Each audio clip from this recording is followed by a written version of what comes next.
હવે રખડી લીધું બહુ. હવે જઈએ નાસ્તો બેસ્તો કરી લઈએ. નાસ્તો કરવાનો છે, તમારે આવવું હોય તો ચલો. ચલો નહીં હાલો. ગુજરાતી નડતું ઇંગ્લિશ ને બધું ફાડે છે. આપણને કાંઈ ફાવતું નથી, ઇંગ્લિશ ફાવતું. ઇંગ્લિશ તો બોલતા શીખવું. What is this? ને ફાફડાની ડીશ ખાઈ લો. હાલો હવે અહીંયા क्या गार्डन है यार. ओह नो, इसमें पानी भरा रहा है. આમાં જો ગાર્ડન એકદમ મસ્ત હરિયાળી જેવું છે. મજા આવે બહુ. इसमें पानी भरा रहा है.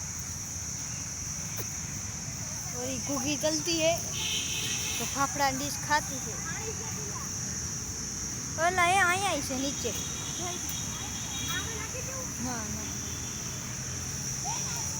પાણી ભરેલું છે તો પાણી હજી આમ અહીંયા જઈએ.